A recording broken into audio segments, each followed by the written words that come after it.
Olá, boa noite. Hoje a notícia é entrevista ao ex-presidente da República, Fernando Henrique Cardoso. Ele governou o Brasil de 1995 a 2002 e já teve aqui no É Notícia 3 vezes. Ele vem uma vez por ano, que é uma honra para a gente. Esteve aqui em março de 2009, em maio de 2010, em fevereiro de 2011 e agora, agosto de 2012. Boa noite, presidente. Boa noite. É um prazer estar aqui outra vez. Isso mostra a sua lábia, né?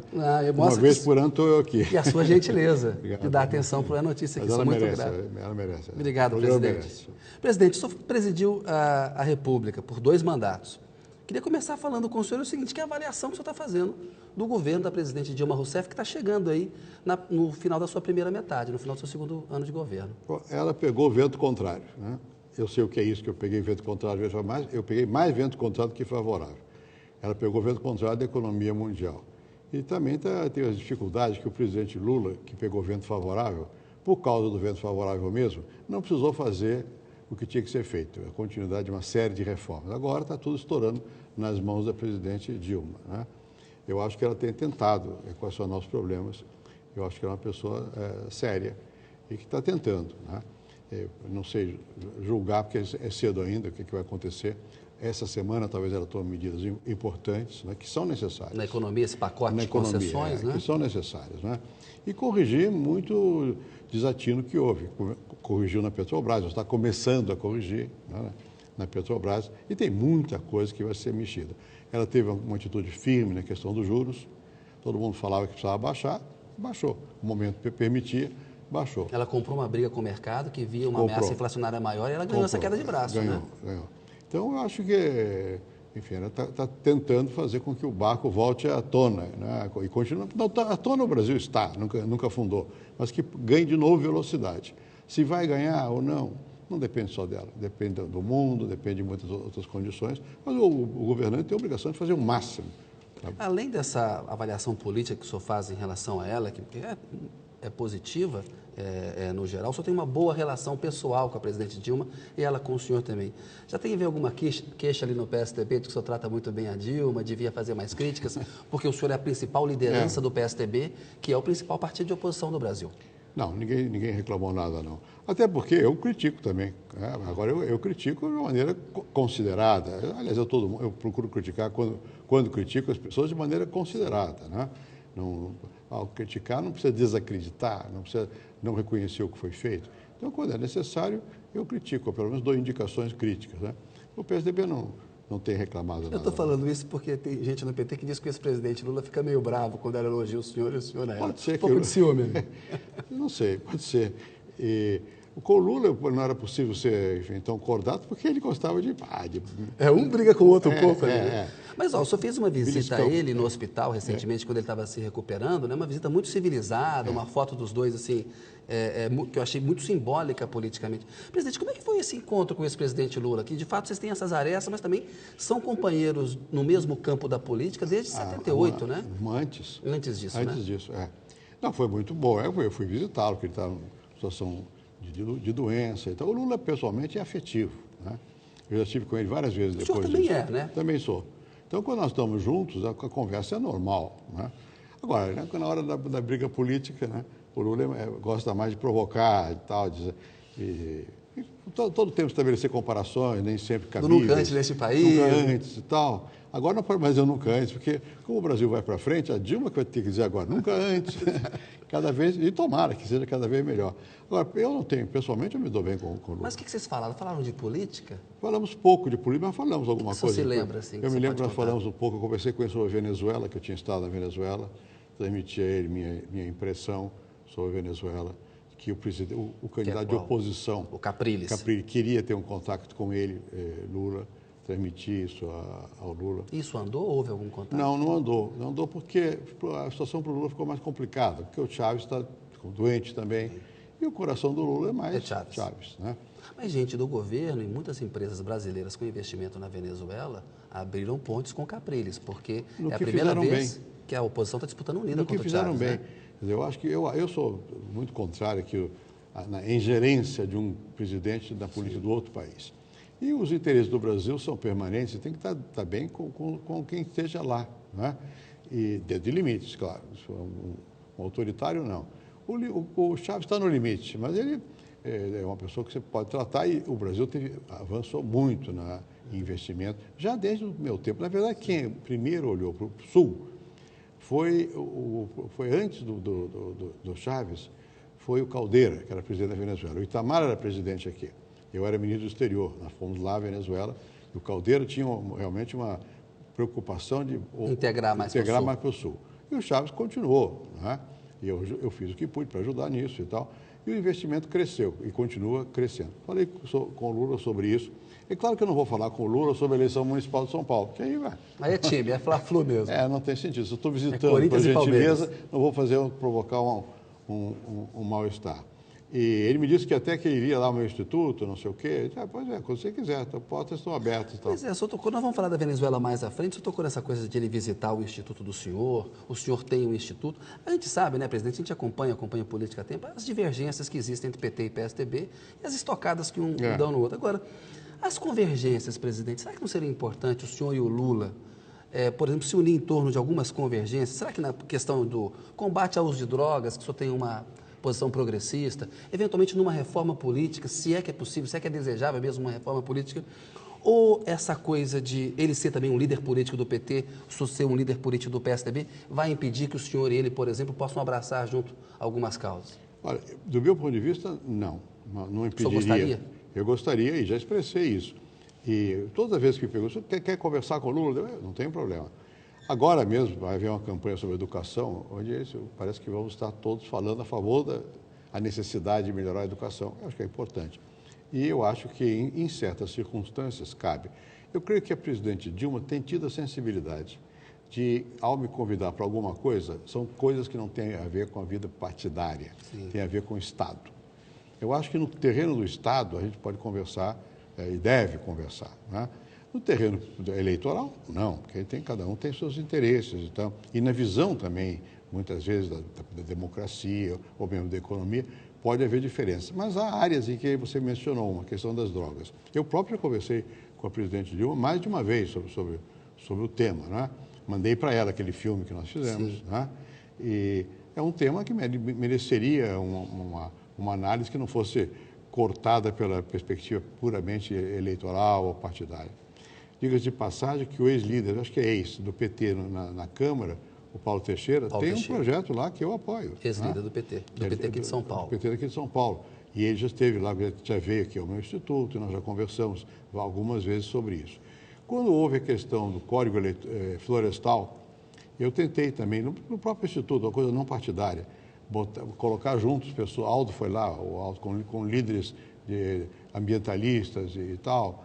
Eu acho que é muito importante. Foi uma briga dura, né? O pior do Congresso se reuniu para desmontar o código, não foi? Desmontar o código, foi. Então, nessas áreas, eu acho que cabe, né? E se mais não se avança, é porque o Lula não avança nessa matéria, né? Ele sabe qual é o meu pensamento, que eu acho que, e com uma coisa, com uma condição, isso tudo deve ser público, quer dizer, não deve ser uma coisa secreta, uma conversa de interesse nacional, não precisa ser secreta. Não é porque o PT depende dele como grande liderança e o PSDB também depende do senhor, são as referências aí, tem aquela coisa mais de torcida? Pode ser, mas o PSDB depende menos de mim do que o PT do Lula. Eu estou mais fora do jogo do que o Lula. O Lula está mais dentro, é verdade. Está mais dentro, né? Talvez por isso eu tenha mais liberdade também para dizer o que estou dizendo aqui. Mas eu acho que na medida que o país amadurece, era importante também que certas questões, né, fossem de interesse comum, ou que se chegasse a algum interesse comum. Há tantas matérias, você falou de droga, mas há outras. Segurança, por exemplo, né? A própria questão da educação. O aborto, a perspectiva da saúde pública. O que fazer com a saúde pública. Essas matérias não são quando vão para o eleitorado, não dá certo. Quando vai na briga de disputa eleitoral, um acusa o outro e fica muito ruim, né? E eu acho que é possível. Você mencionou uma questão que para mim é muito importante, que é a reforma eleitoral, né? Essa reforma só pode ser feita se houver previamente a uma eleição um acordo, né? Todo mundo tem que sentar e fazer. Sentar e fazer um acordo. Até onde nós vamos? Aí compromete e vai para a campanha. O senhor e o Lula não podiam liderar uma coisa dessa? Isso quase avançou no ano passado, os partidos foram, o PT e o PSDB conversaram ali na Câmara, ia voltar um relatório do Henrique Fontana, parou. Parou. Eu estou sempre aberto para isso, né? Então fica o convite aqui do A Notícia para sentar sobre a reforma política. Está convidado, já, né? Não tenho dúvida. Lá no Instituto Fernando Henrique ou no Instituto Lula? Lula? Tanto faz, isso eu não tenho. Presidente, muitos analistas se queixam, né, esse fla-flu entre PT e PSDB, dizendo que isso é prejudicial ao Brasil, porque se os dois partidos estivessem unidos, por exemplo, no Congresso, numa votação do Código Florestal, você poderia ter um resultado final mais progressista. Eu já partilhei muito disso, mas eu também acho que tem um outro lado aí, que o fato de o Brasil também se alternar entre essas duas forças dá uma garantia, porque, na minha opinião e de muitos analistas, com todos os defeitos que todos os partidos têm, eu acho que o PT e o PSDB têm quadros acima da média, que, portanto, também, ao polarizar, de alguma maneira, a gente se livra, assim, uma figura como o Maluf, por exemplo... Não chega lá. Não chega lá, né? De fato, a política brasileira, você usou a expressão correta, tem dois polos. Né? Esses dois polos têm muitas áreas que poderiam ser de intersecção. Não é? Coincidência. E como são polos, eles insistem em não botar o farol em cima da coincidência e botar em cima do que separa. Depois, no processo eleitoral, aí a coisa fica complicada, porque vem as agressões, e não sei o quê, dificulta muito. Sai um vídeo do Serra na campanha do Haddad, o Serra fala uma coisa ali, aí todo mundo tem que tomar posição. Fica muito ruim. Agora, eu acho também, como você, que é melhor do que tentar fundir, porque não vai dar, é você ter realmente a noção de que, quem sabe, pelo menos você sabe qual é o campo de variação possível, né? Na política brasileira. É difícil, nesse momento, que surja uma outra força. Se surgir também, pode até servir pode fazer um triângulo ou não sei o quê. Agora, é um campo de variação que fez bem ao Brasil, hein? Fez bem. Desde 94 para cá. O Brasil só melhorou. Desde a redemocratização vem melhorando, mas acelerou de 94 para cá, né? Acelerou, digamos, da estabilização para cá, né? Mas começou antes, com a 88, a abertura da economia, mas acelerou. Não foi negativo. Eu já escrevi uma vez um artigo dizendo o seguinte: lá no Chile, eu vivia no Chile, na época dos anos 60, quando havia regime militar aqui, o Partido Democrata Cristão e o Partido Socialista se enfrentavam furiosamente, porque o Allende era do socialismo e o Frei era democrata cristão. No começo, o democrata cristão apoiou o Allende, depois não, e depois houve uma briga muito grande, e um setor socialista, um grupo do socialismo, era muito mais radical que qualquer outro setor no Chile. Bom, era uma briga tremenda. Acabou isso, para derrubar o Pinochet, se uniram e ficaram unidos até hoje, na concertação. Sim, né? Exatamente. Aqui no Brasil, nós fizemos a mesma coisa, desunidos. Né? No fundo, lá eles conseguiram avançar muito no Chile, a política chilena, em função dessa união. Aqui, a oposição entre o PT e o PSDB não foi de molde a bloquear as melhorias do país. Não foi, avançou. Importante é que você mencionou também, e eu acho que é fundamental, que é a alternância de poder. E por isso é bom ter dois polos. Porque chega uma certa hora, tem fadiga de material, tem que trocar. Né? Aqui se troca um pouco, né? Mas é bom que troque, porque há uma espécie de esclerosamento da relação política, da máquina pública. Depois de muitos anos de um mesmo grupo no poder, esse grupo não tem condição de mexer muito. Tem risco de encastelamento mesmo. É um encastelamento. Então, é bom que haja mudança, né? E claro que as mudanças, às vezes, beneficiam uns, às vezes é o outro lado, mas isso é assim, é bom. Né? Então, eu não tenho uma visão pessimista quanto a isso. Eu tenho visão pessimista quanto ao que nós mencionamos antes. Nós não fazemos a reforma eleitoral, a reforma política, o sistema de financiamento, essa coisa toda que todo mundo está vendo aí, de mensalão e de julgamento e tal. Isso é o lado negativo da política brasileira. Mas o lado positivo é que, a despeito de tudo isso, o processo político brasileiro foi capaz de fazer o país avançar. Avançou. Presidente, já que o senhor tocou nessa questão do julgamento mensalão que está acontecendo no Supremo Tribunal Federal. Num artigo recente, o senhor escreveu: de minha parte, torço para que não haja impunidade. Calo sobre quem deva ser punido. E em que grau? Mas não deve-se obscurecer o essencial. Houve crime. Eu pergunto para o senhor, que crime houve para o senhor e que punição tem que ser dada? A punição, eu não sou juiz, eu não sei qual é o grau. O crime, eu acho que o procurador mostrou lá o que aconteceu. Né? Houve utilização de dinheiro público e privado para compra eventualmente para pagar alguma dívida, mas o grosso foi para comprar apoios, né? E está registrado, e isso é crime. Né? Bom, e eu acho muito curioso agora a defesa. Não, é só Caixa 2. Mas, meu Deus, Caixa 2 é crime. Caixa 2 é usar. Quantos prefeitos no Brasil afora foram caçados sob a alegação de que usaram dinheiro na campanha deles, abuso de poder econômico? Né? Era um crime gravíssimo. Porque a pena agora está prescrita, né? Agora sim está prescrita, eu sei, mas dá a impressão de que pode. Não é? Que é um delito menor. É um delito menor. Não é um delito menor. Né?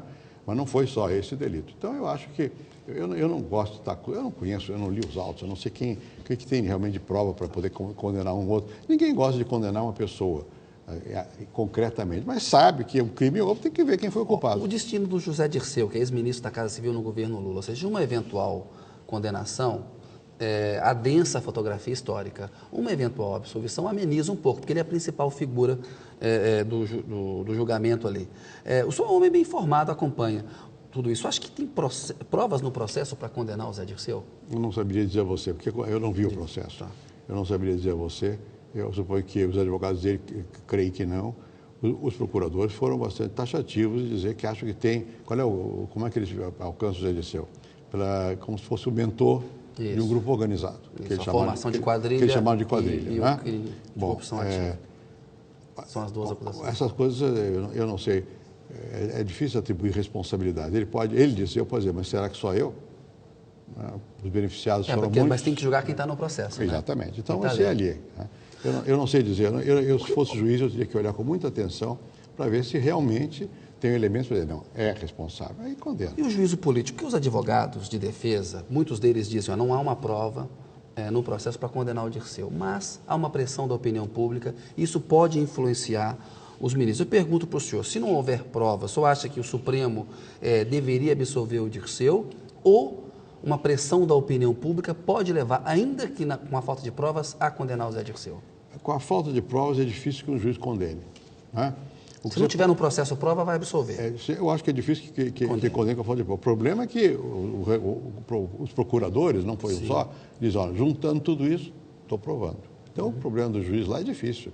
É saber se efetivamente o conjunto dos atos ali arrolados induz, de uma maneira consistente, a qualificar como alguma coisa penal, então vai ter que punir ou não. Não é fácil estar na pele do juiz. É legítima a pressão da opinião pública, presidente? Sempre existe. Por um lado ou pelo outro, sempre existe. Democracia não é um regime que viva artificialmente despido de pressão. Tem pressão. É claro que o juiz é que tem que ter também saber o limite dessa pressão. Mas ele é um ser político também, está na polis, está na sociedade, né? Sempre existe essa pressão. E eu acho que isso conta, mas não conta, digamos, sozinho não conta.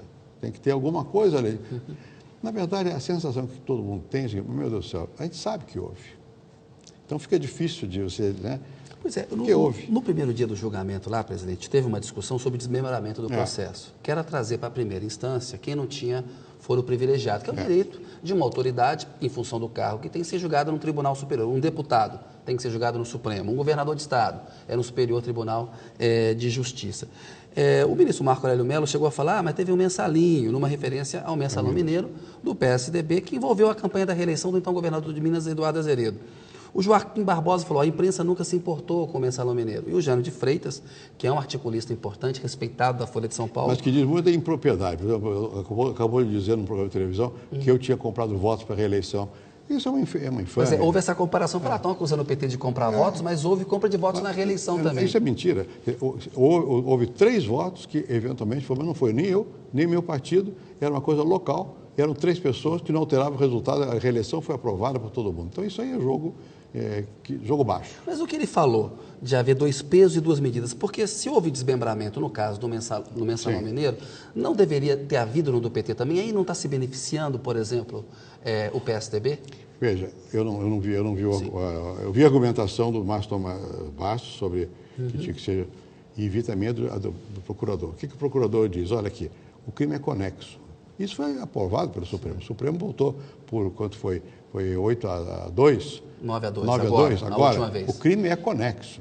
Então, quando o crime é conexo, é junto, não tem jeito. Porque se você separa, você não tem como... Mas aí não tinha que puxar, então, do Eduardo Azeredo lá para cima? Mas eles dizem que não havia a mesma situação, que não havia uma coisa formada de outra natureza. O senhor já falou disso aqui nas outras entrevistas, quando eu perguntei, o senhor até foi muito duro em relação à questão do mensalão do PSDB, dizendo, se tem problema, tem que ser tratado com o mesmo rigor do que dos outros. Mas qual é o que a acusação lá deve ser de dinheiro? Aí sim, para a campanha.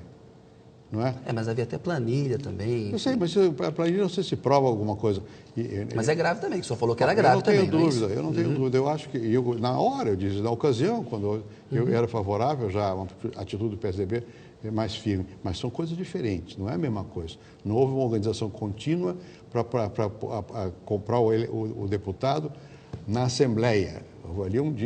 Ali só acho que foi mais caracterizado um esquema de campanha, me parece, do que de uma corrupção política mais ampla, é isso? Me parece. Eu não conheço também o processo, mas vendo por cima, me parece que é isso. Então, se justifica a atitude do tribunal, dizer aqui tem que julgar no Supremo e lá não, porque são diferentes situações. Agora, o PT, ele nasceu com um discurso em defesa da ética, né, presidente? Muitas vezes eu faço comentários, o PT se incomoda de ser cobrado hoje por um padrão que ele cobrava todo mundo também. Né? Então, muito. Cobrava muito, né? Enfim. Inventaram essa história de compra de votos, atribuindo ao governo, ao PSDB ou a mim. Foi o PT que inventou. Mas na época, o Fernando Rodrigues fez aquelas gravações. Sim, mas a gravação entre deputados que não são do PSDB. Na época disse que tinha mais gente comprando voto também, mas nunca se avançou muito. Mas não era do PSDB. Os deputados eram, não sei de quais partidos, lá do Acre. O PFL, não é isso? O PFL do Acre não tinha nada a ver nem com o governo. Legendas menores. Exatamente, não tinha nada a ver, não era uma coisa organizada nem com a ordem do governo, nem com ingerência do PSDB. Foi completamente localizado, não foi uma coisa sistêmica. Presidente, vou pedir licença ao senhor um minutinho. A notícia volta daqui a pouco com o presidente Fernando Henrique Cardoso.